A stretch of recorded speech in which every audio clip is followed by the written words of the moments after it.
vídeo de hoje, basicamente, iremos falar sobre ciclos econômicos, que na realidade é determinado pela necessidade de expandir ou retrair a economia de um determinado país. Isso é reflexo de flutuações de curto prazo, mas antes, se inscreve no canal do Eu Quero Investir, ativa o sininho para receber notificação de quando tem vídeo novo e nos siga em nossas redes sociais. Segue o Razia também, @LuizRazia.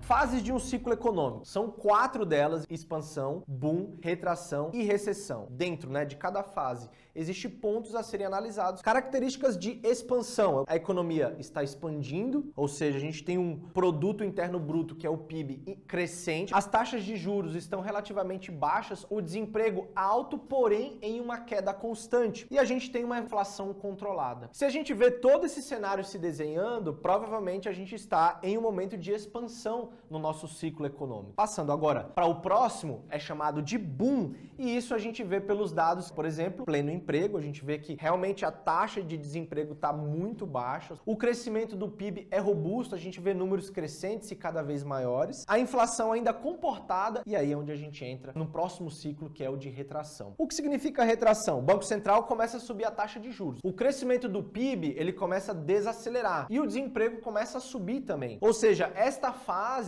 ela é marcada pela retração, e aí a próxima fase, que é onde a gente enxerga a recessão, que é onde o desemprego atinge um ponto mais alto, a inflação começa a desacelerar porque o Banco Central elevou a taxa de juros até um pico, que é o que a gente está vivendo hoje no Brasil, ou seja, ele começa esse processo de corte de juros. A partir dos conceitos que a gente estudou, onde que se encaixa o mundo e o Brasil dentro disso? Se a gente observar o mundo em geral, ele está numa fase de boom para uma retração. Muito por conta do que aconteceu durante a pandemia da Covid-19, que houve bastante injeção de liquidez, ou seja, países desenvolvidos como o próprio Estados Unidos injetou bastante dinheiro para dar subsídio à economia não parar em 2020, e essa injeção de liquidez fez com que a gente tivesse momentaneamente o boom, ou seja, bastante dinheiro, crédito, taxa básica de juros muito baixa, e fez com que os países segurassem a onda em 2020, ou seja, a gente está passando de boom para uma retração. No caso do Brasil, a gente está passando de uma retração para uma recessão. Então, por conta do Brasil já começar a ver que a inflação realmente ia ser uma realidade, começou a aumentar a taxa básica de juros já no começo de 2021, e a gente passa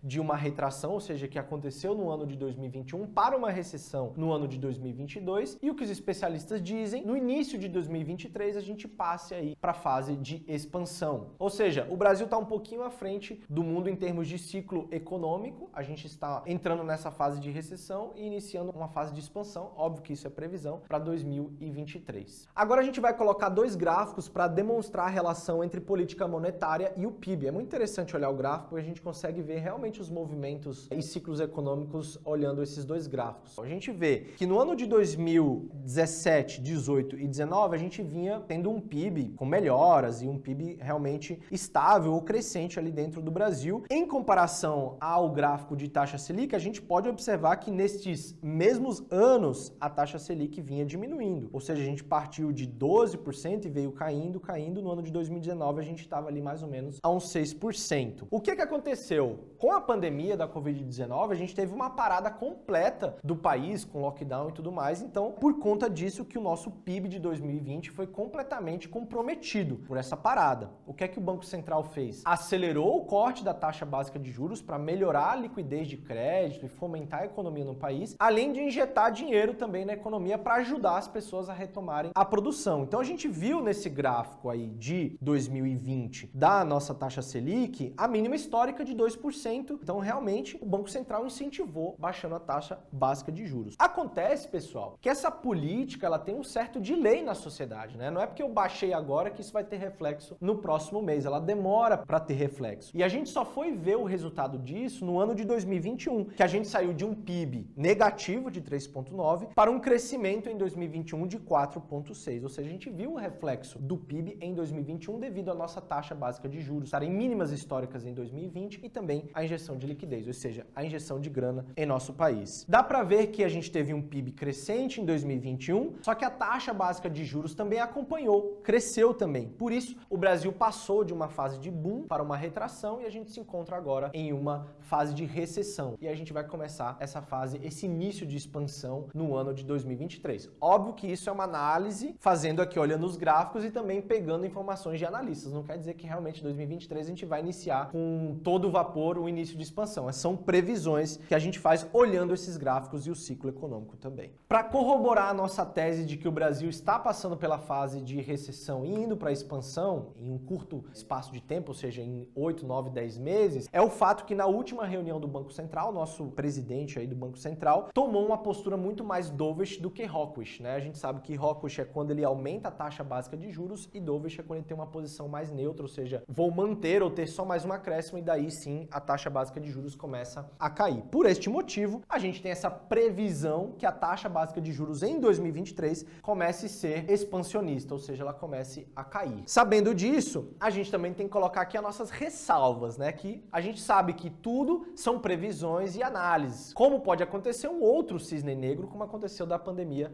do Covid-19. A gente tem agora, por exemplo, uma guerra acontecendo entre a Rússia e a Ucrânia e que isso pode impactar em flutuações de curto prazo, que é o que a gente falou no início do vídeo. Essas flutuações que acontecem, fatos que acontecem no curto prazo, influenciam os próximos ciclos econômicos.